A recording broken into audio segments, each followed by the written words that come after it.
Avatar: The Last Airbender is basically perfection. It's got everything: funny moments, serious stuff that makes you think. Aang, are you there?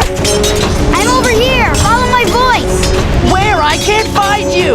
I'm right here.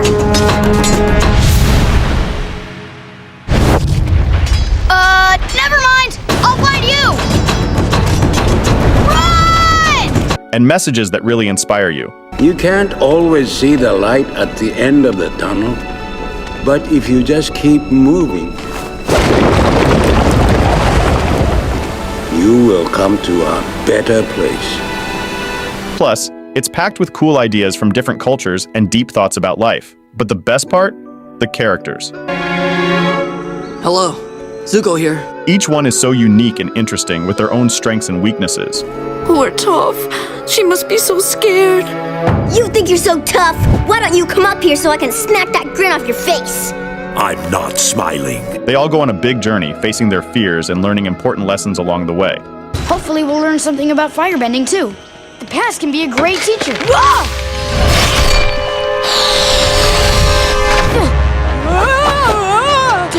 Zuko, I think the past is trying to kill me. It's like watching them grow up right in front of you. But let me be frank. There are some fans of Avatar: The Last Airbender who simply can't stand its successor, The Legend of Korra. Woohoo! Hey, why all the doom and gloom, people? We should be celebrating. 3 elements down, 1 to go. You're getting ahead of yourself as usual, Korra. Some even go as far as saying that it tarnishes the legacy of The Last Airbender. I understand the frustration with The Last Airbender movie by he who must not be named, but I struggle to see why The Legend of Korra doesn't receive more acclaim. That's why I've decided to rank every season of both shows together, from worst to best.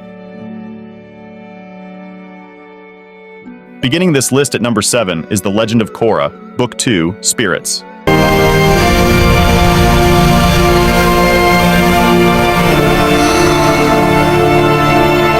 The season attempted to juggle multiple plot lines simultaneously, including the introduction of the spirit world, the origins of the Avatar, Tenzin's family dynamics. Mother, I think I need some time alone with my family right now. This is your family, Tenzin. When you get to be my age, you'll be thankful for the time you had with your siblings. Besides, I think it's important that you all visit your father's home together. And the conflict with the villainous Unalaq. When harmonic convergence comes, I will fuse with Vaatu. And together we will become the new Avatar. A dark Avatar. Your era is over. Some of these ideas showed promise, such as Tenzin's family arc, but I think it's quite clear what the problem is. For a 14-episode season, this is way too much, and believe me, it shows. The central storyline concerning Korra's mission to stop Unalaq and Vaatu is frequently sidelined by diversions like the Civil War and the Republic City conspiracy. Tell me who sent you! It was Varric! Please don't hurt me, Nuktuk!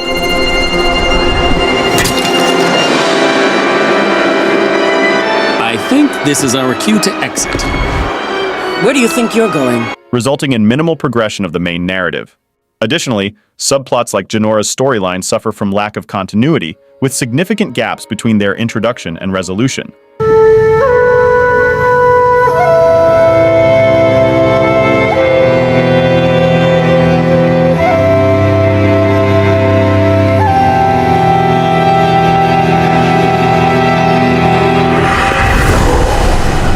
The decision to delve into the origins of bending and the Avatar raises questions about the necessity of exploring these aspects.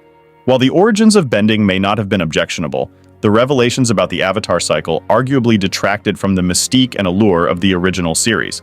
You see, mystery was a tremendously powerful tool in Avatar: The Last Airbender's arsenal. It allowed the audience to speculate or picture how certain things function, or make up their own theories. The more mysterious something is, the more interesting or curious we are. So when you give an answer to that mysterious thing, and the answer is not satisfying, then it becomes a problem.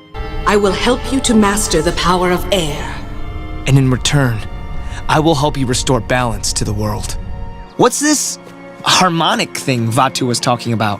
Harmonic convergence. That is when Vaatu and I must battle for the fate of the world. Another widely criticized aspect of Book 2 is the severance of Korra's connection to her past lives, which occurs without convincing justification and seemingly little impact on her abilities or spiritual connection.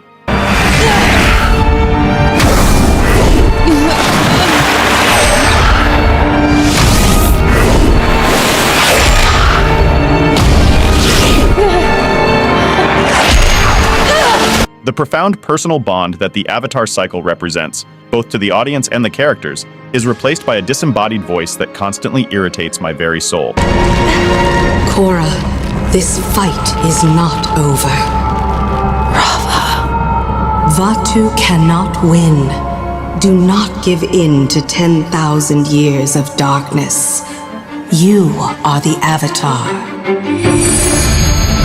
This decision undermines the significance of the Avatar cycle and weakens Korra's journey as the Avatar. But let's address the elephant in the room here. The portrayal of the primary antagonist, Unalaq, and his ally Vatu, is often perceived as lackluster and generic. Like I literally get bored when he starts to talk. Korra, all the past avatars live on inside of you. Let them guide you. Let them help you find the light in the dark. You know your villain sucks when Fire Lord Ozai is at least more entertaining and charismatic than this load of garbage. Finally, Lin Beifong. Lin, you are looking radiant as usual. Cut the garbage, Tenzin. What happened to you, woman? You used to be so cool. In the first season, you were one of the best characters. You were a hyper-competent badass who was smart, witty, cold, but truly caring and loyal to her men and allies.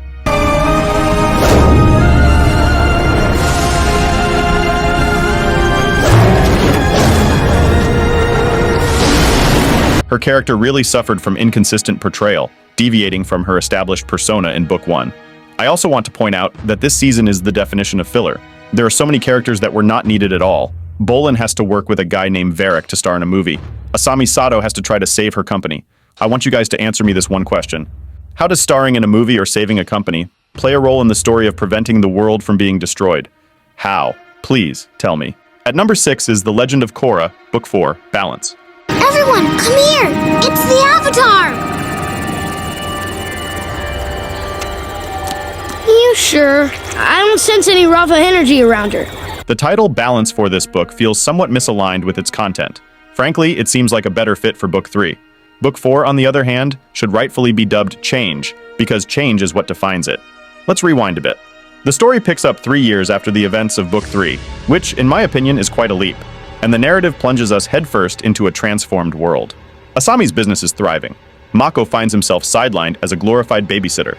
As much as I'm enjoying this little catch-up, my royal bladder is about to explode. Mako, come on. I need you to stand guard. I'm not gonna hold your hand every time you have to empty your royal bladder. Go to the bathroom on your own for once. Fine. Bolin aligns with Kuvira's questionable cause. Tenzin's children are rapidly growing up. When Korra gets here, I bet she's not even going to know who I am. Why is that? Because Milo the boy has turned into Milo the man! Right. You're completely unrecognizable. And Korra is a complete mess.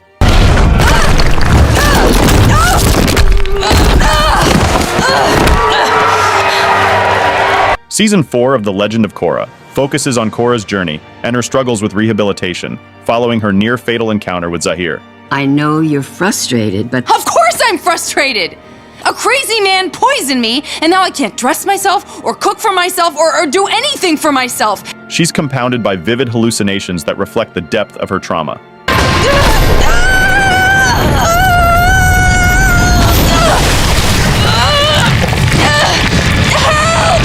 Despite the pacing feeling overstuffed and rushed at times, the unexpected encounter with Toph stands out as a highlight.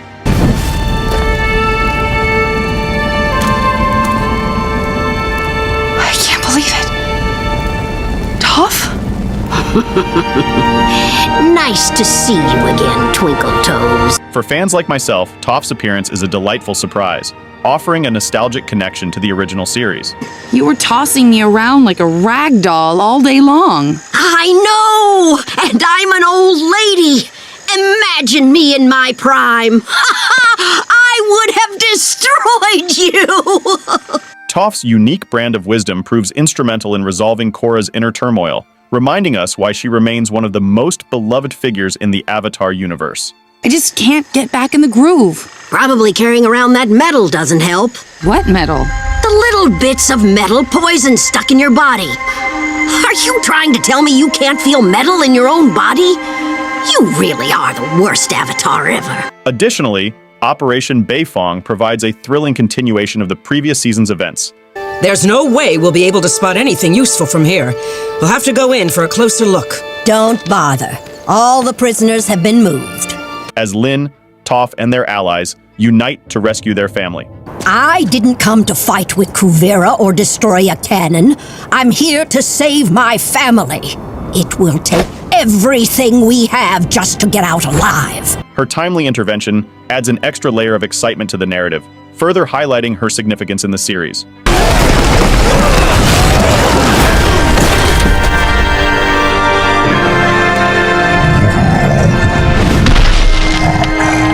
You give metal benders a bad name! Korra's character journey throughout the season is a standout, blending emotional depth, humor, and significant growth. Her training sessions with Toph offer valuable insights into understanding the motivations of the antagonists. The problem was those guys were totally out of balance, and they took their ideologies too far. Okay, fine. But that doesn't explain why they keep hunting me. Because you need to face your fears. You can't expect to deal with future enemies if you're still fighting the old ones. While her interactions with Zahir and Kuvira showcase her resilience and evolution. Do you know where Jinora and the others are? No, but you do.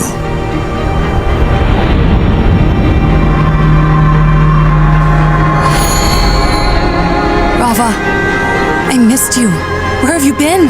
Despite some flaws in execution, the exploration of spiritual themes adds depth to the storyline.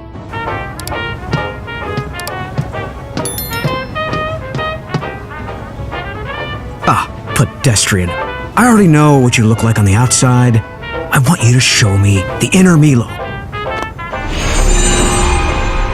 Help! You have to get Korra and the rest of us out of here now! Hurry! Kuvira's portrayal as the main antagonist is another strength, with her intricate motives and efforts to unite the Earth Kingdom contributing to her complexity. None for me. I won't celebrate until the Earth Kingdom is 100% reunited.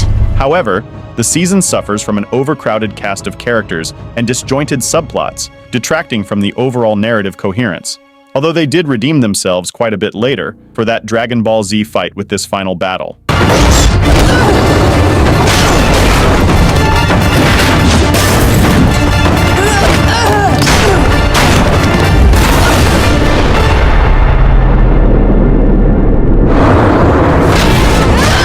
While I'm disappointed that they didn't consistently use the original martial art inspirations and preferred to go for a more kickboxing-like approach, you'd have to be blind to not call this one of the best fight scenes in the Avatar franchise. It delivers a satisfying conclusion to Korra's journey, showcasing her growth and maturity as a character. The Avatar is back in business!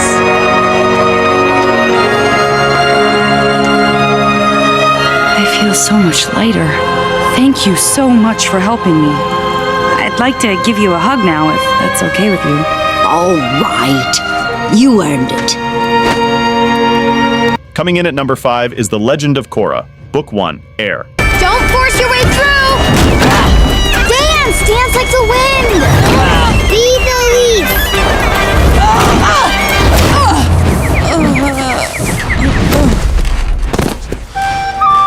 The Legend of Korra, Book 1, presents a refreshing take on animated storytelling, expanding upon the beloved mythology of its predecessor, Avatar, The Last Airbender.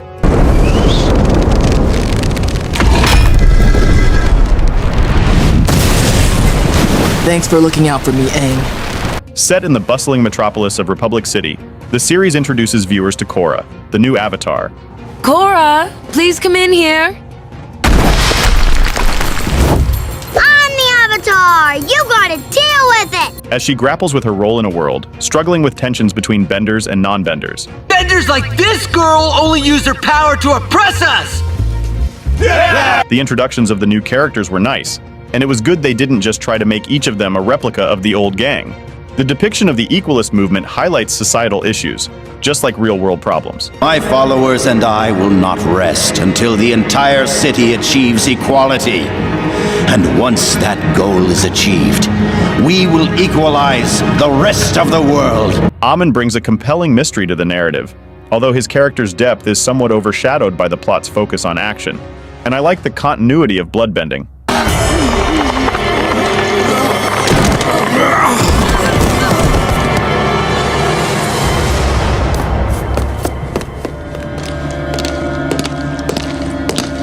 Wake up!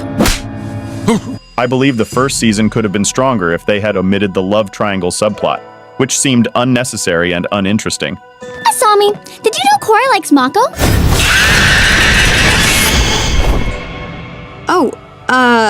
No, I wasn't completely aware of that. I thought that the first season was kind of weak, spending far too much time on pro-bending matches and trying too hard to make the new four-person team Avatar work. It was just too much and too annoying. Pardon me, everyone, but have you seen Korra this evening? She's not in her room. You've gotta be kidding me! She's the Avatar, folks! Playing in a pro-bending match! Can you believe that? I'll get her myself! While I have mixed feelings about the ending, there were a few occurrences of unexpected solutions to problems that annoyed me. For example, Korra suddenly regaining her airbending abilities only after losing the rest of her bending was a bit too meh. No! You don't! I found the death of Tarlok and Amun to be quite sad, and I felt a sense of sorrow for the paths their lives had taken. Then there is Korra just getting her bending abilities back simply out of convenience. It lacked the emotional weight that such a significant moment should have carried.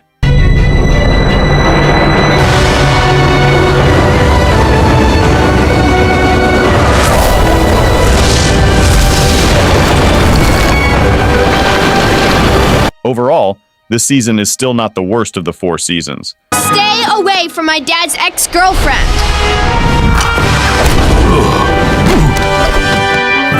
In fact, I would rank it as the second best, despite its shortcomings. Get off our island! Next on the list at number 4 is Avatar, The Last Airbender. Book 1, Water. What is that thing? This is Appa, my flying bison. Right, and this is Katara, my flying sister. This season sets the stage for an epic journey of self-discovery, friendship, and the quest for balance in a world torn by war.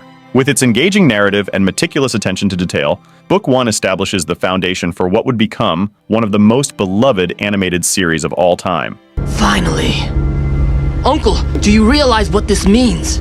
I won't get to finish my game. It means my search. It's about to come to an end. The season introduces viewers to the concept of bending, where certain individuals possess the ability to manipulate the elements: water, earth, fire, and air.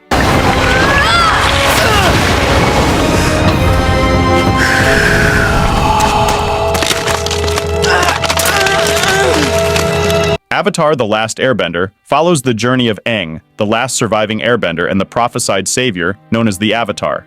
How do you know it's me? We have known you were the Avatar for some time. Do you remember these? Those were some of my favorite toys when I was little. These items belong to Avatar's past. Your own past lives. After being frozen in ice for 100 years, Aang awakens to find the world ravaged by the ruthless Fire Nation, who seek to dominate all other nations. Firebenders? They were here?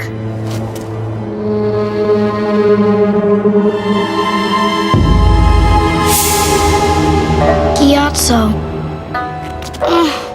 With the help of his newfound friends, Katara and Sokka of the Southern Water Tribe, Aang embarks on a quest to master all 4 elements and defeat the Fire Lord, restoring balance to the world.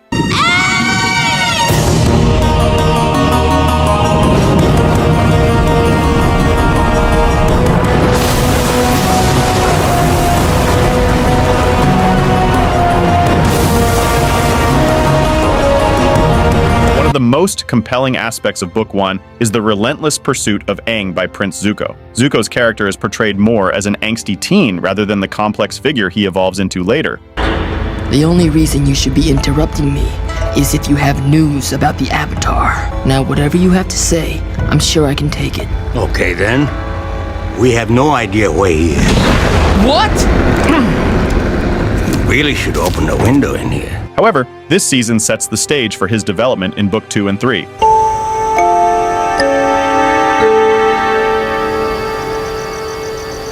You had to pick up the glowing egg, didn't you? In this episode, Zuko is disguised as the mysterious Blue Spirit and rescues Aang from captivity. Are you here to rescue me? I'll take that as a yes. Despite their adversarial relationship, Zuko's actions demonstrate a complex mixture of honor, desperation, and compassion, foreshadowing the potential for redemption within the conflicted prince. If we knew each other back then, do you think we could have been friends too? We learn about the spirit world, a concept that holds significance not only in this series, but also in its successor, The Legend of Korra.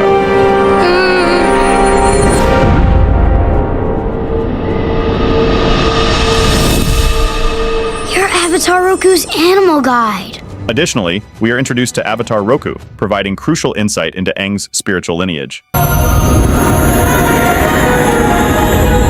It's good to see you, Aang.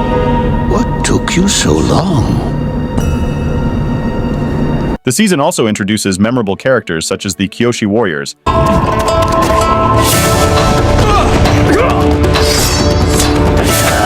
And we witness Aang's heroic deeds, like saving Kyoshi Island with the formidable Unagi.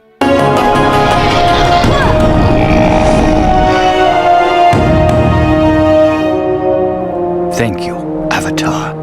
Throughout Book 1, viewers witness the growth and evolution of Aang, Katara, and Sokka as they navigate the challenges of their journey. Aang, burdened by the weight of his destiny, learns to embrace his role as the Avatar while grappling with the guilt of his past. Katara and I aren't gonna let anything happen to you. Promise.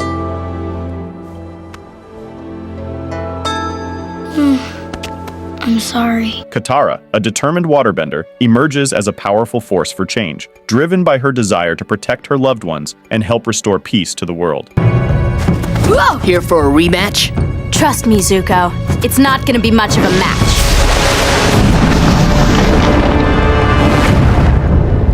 Sokka, the comedic yet fiercely loyal brother, proves his worth time and again, showcasing his intelligence and bravery in the face of danger. Sokka! I warned the villagers of your plan, just in time. You traitor! No, Jet.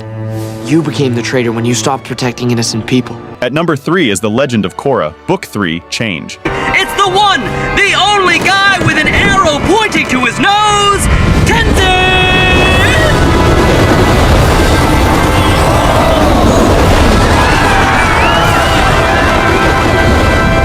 This season expands the world of Avatar with its exploration of different locations, including Ba Sing Se and the Earth Kingdom.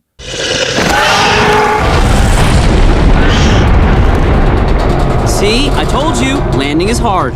The creators excel in crafting compelling villains, with the Red Lotus standing out as a particularly memorable antagonist group. No way! That guy's lava bending, that's awesome! Unlike previous villains whose motivations were largely selfish, the Red Lotus presents a unique ideological challenge led by the charismatic and enigmatic Zahir. And for the first time, there were villains whom we could empathize with. I'm so sorry, Lord Zuko. How could you let this happen? They caught us by surprise. And Zahir is an airbender now. No, this can't be.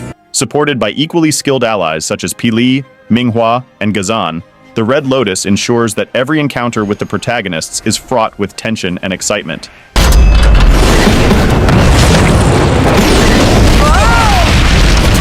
Which brings me to my next point. In both the series, the Avatar entering the Avatar state signified the villain's certain defeat.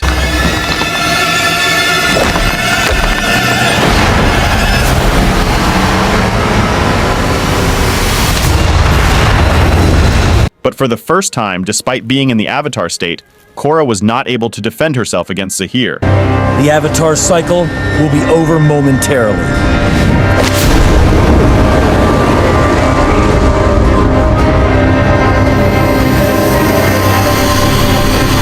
She was poisoned at the time, yes, but the episode certainly succeeded in bringing down the powerful nature of the Avatar state.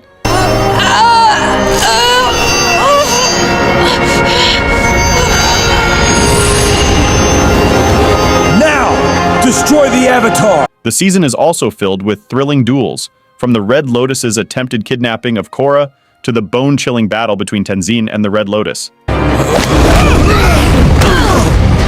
Jinora, get everyone out of here! The animation is stunning, capturing the intensity and beauty of bending in every confrontation.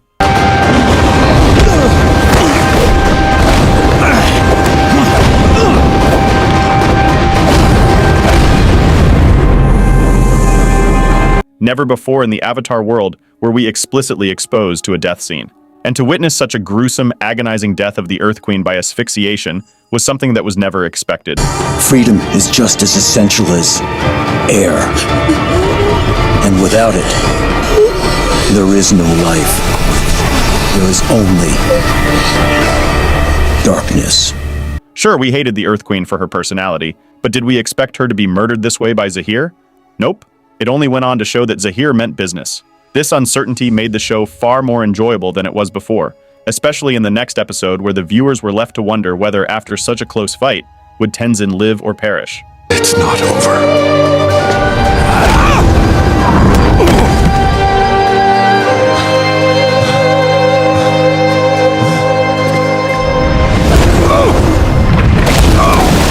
Unlike the 2 seasons before, this season saw a considerable improvement to Korra's personality, both as an avatar and as a human being. It's okay, Tenzin. I still want to be an airbender. Okay, we've tried it your way and people just don't seem to be responding. It's time for a little tough love. Lin Beifong, who was horribly underutilized in season 2, gets a really strong story arc of her own. The stuff between Lin and her sister is interesting as well, in regards to giving us a reason behind her scar.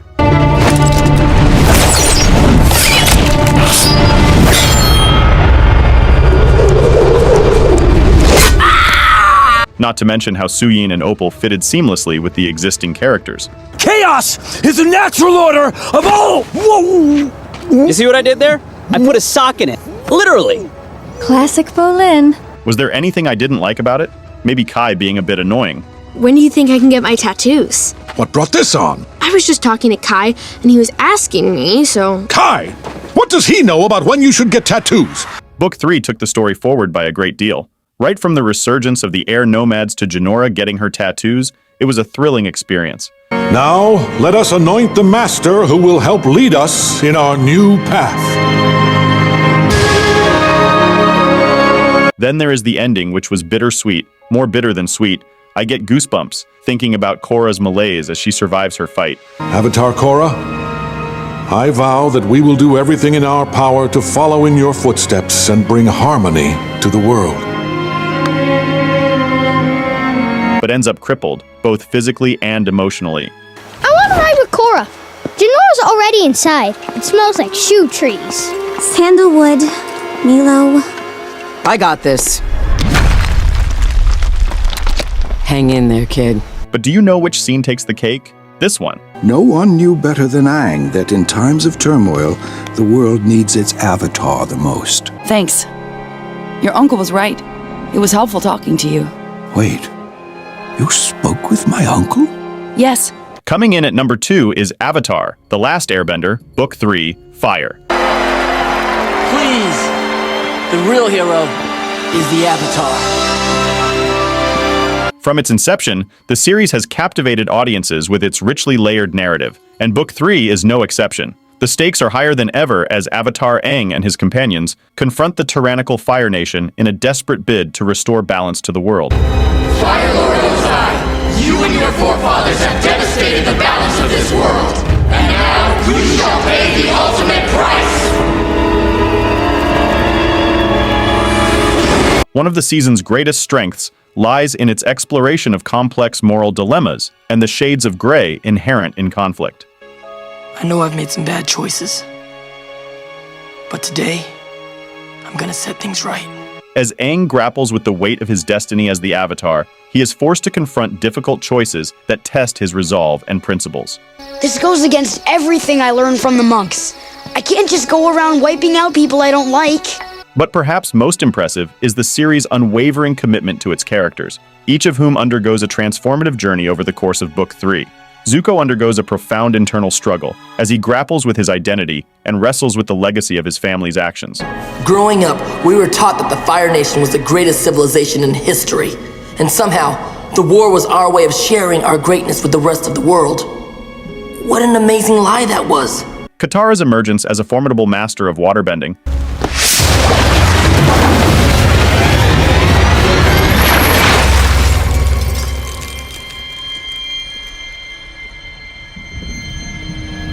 and Sokka's evolution from comic relief to strategic genius. Aang, Toph, stop attacking! Don't you see what she's doing? She's just playing with us. Okay, so what do we do? Just ignore her? We don't have a choice. We just have to get out of here and find the Fire Lord on our own somehow. It's a trap. Don't say I didn't warn you. Ignore! My favorite episodes this season were the ones which involved characters directly driving the action and having bits of humor scattered throughout.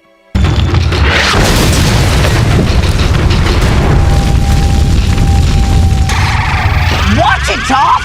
I am not Toph. I am Melon Lord! The interactions are organic, and the stakes are truly present. Banishing me was the best thing you could have done for my life. It put me on the right path. Perhaps your time in here can do the same for you. Why are you really here? Because you're going to tell me something.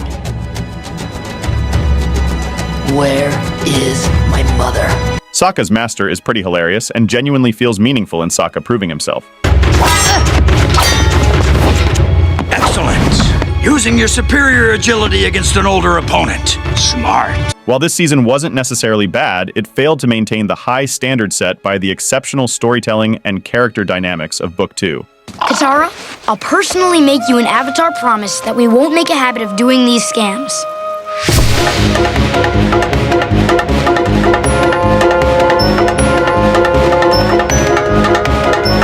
Surprisingly, I found myself somewhat bored during certain episodes, particularly in the first half. The Painted Lady stands out as one of the weakest episodes, with Katara's behavior feeling exaggerated and the plot lacking depth. The army's gonna blame the villagers. They're headed there right now to get revenge. Well, what was I supposed to do? Leave! Do nothing! No!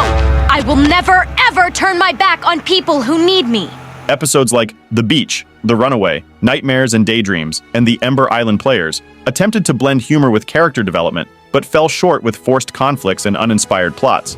Yeah, leave the kid alone. Hey, who asked you? Guys, come on. No, I am sick of this guy always mouthing off and telling me what to do. Oh, you don't like it? Well, let's go right now. On the other hand, episodes such as The Western Air Temple, I know you must be surprised to see me here.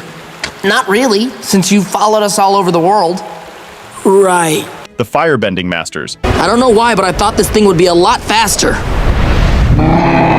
Appa's right, Zuko. In our group, typically we start out our missions with a more upbeat attitude. I can't believe this. and The Southern Raiders showcased excellent writing and meaningful character interactions. Forgiveness is the first step you have to take to begin healing. But I didn't forgive him. I'll never forgive him. But I am ready to forgive you. Despite some standout moments, there were numerous writing oversights throughout the season. For instance, the Puppet Master had a captivating atmosphere, but raised questions about Hama. What has she been doing all these years since escaping prison? Why put her back in jail when she's obviously going to just break out again and torture people? Or with Roku fighting a volcano when he could just help the people escape? Why not use the freaking ocean to redirect the lava away from the people escaping and use airbending to stop the poisonous gas? How did Iroh get the royal heirloom when we all saw Roku get buried in ash? Overall, while there were enjoyable and even remarkable episodes, the season fell short of the cohesive storytelling seen in Book 2. You really think friendships can last more than one lifetime? I don't see why not. Well, scientifically speaking, there's no way to prove that. Oh, Sokka, just hold hands. Finally, at number 1 is the second and best season of Avatar, Book 2, Earth. What are you doing here, Twinkle Toes? How'd you know it was me? Don't answer to Twinkle Toes, it's not manly. You're the one whose bag matches his belt. Going into the second season, our expectations are set. Aang will likely find his earthbending teacher towards the end of the season, Zuko will continue in his relentless pursuit under the directive of Fire Lord Ozai, and Aang will learn earthbending rather quickly, like for it to come easy just as waterbending did. Excuse me, but where is this earthbending tournament exactly? It's on the island of Nunya. None of your business. I mean, that's what we all thought, right? Well, the writers said, nope, not today, sweethearts. Rather than following the same exact pattern of Season 1, Season 2 takes a different approach. Aang discovers his earthbending master earlier in the season. You ready to find an earthbending teacher? Because we're going to Earth Rumble 6. How'd you get them to tell you? Oh, a girl has her ways. And rather than this master being an older, wiser bender, we are introduced to Tough Beifong, aka the Blind Bandit. The moment you've all been waiting for. The Boulder versus your champion, the Blind Bandit! A young, blind, earthbending prodigy who is able to see with her superb bending skills. Despite her biting sarcasm, she consistently embodies a resilient, can-do attitude, refusing to succumb to the challenges imposed by her blindness. Toph, I guess you should just come with me. Why? Because you think I can't put up posters on my own? While her humor can occasionally be brash, it adds a layer of levity to her character, often rivaling Sokka's comedic prowess. Well, that explains why I can't catch a fish around here. Because normally my fishing skills are off the hook. Too bad your skills aren't on the hook. However, her determination is also a match for Aang and Katara whenever she sets her mind to a task. Come on, metal fudge. Woo! Toph, you rule. In the fortified capital of Ba Sing Se, the four heroes find themselves entangled in a complex web of adversaries, both within and beyond the city's walls, creating a vivid and dynamic backdrop for their struggles.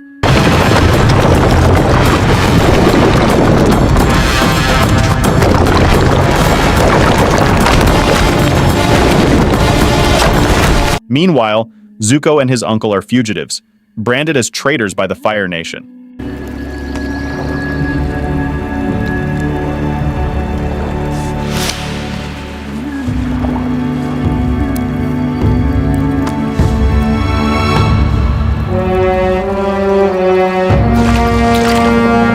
Their flight is further complicated by the pursuit of a new enemy, Zuko's younger sister, Azula, whose cunning surpasses that of Zhao. A princess surrenders with honor.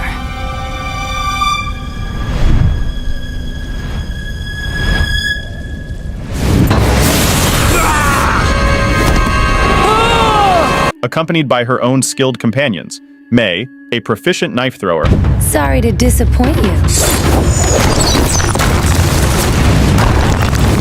and Tai Li, an agile acrobat and expert in chi blocking.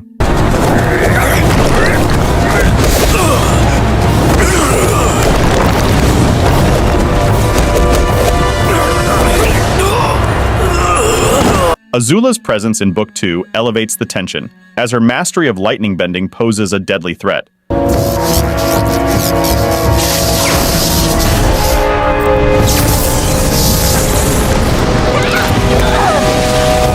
Additionally, she serves as a compelling contrast to Aang, boasting her own loyal allies and further enriching the narrative with her complexities. In fact, if there is one thing Season 2 shows us when it comes to characters, is that Avatar has some of the most unique cast of female characters in American television. Every woman possesses distinct personalities and formidable fighting skills. Some are threatening, powerful, or emotionally supportive. You know what else is a good one? Now that was funny. While the primary quartet of heroes undergo significant character development throughout Book 2, the most captivating journey for me was that of Zuko and Iroh. Despite their differing abilities and dispositions, they forge a compelling bond, revealing new facets of their personalities along the way. Of course we have names. I'm Lee, and this is my uncle, Muxi. Yes, my nephew was named after his father, so we just call him Junior. Muxi and Junior, huh? Zuko in particular evolves as an anti-hero, gradually recognizing the injustices perpetuated by the war and discovering empathy. The Fire Nation took my mother away from me. I'm sorry. That's something we have in common. The anticipation surrounding his redemption and his presumed alliance with Team Avatar builds steadily. So when the moment came for Zuko to make his choice, he, at the very last minute, sided with his ruthless sister, Azula.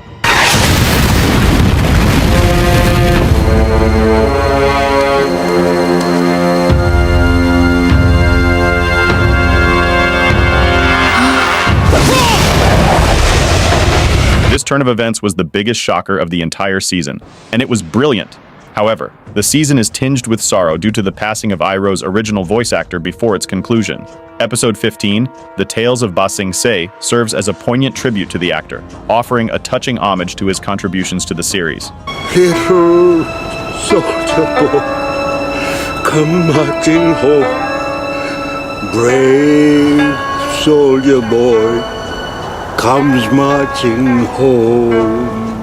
And that's it for today's video. If you watched till the end, I thank you very much. Please hit the bell and subscribe button for more interesting content. Until next time, stay geeky.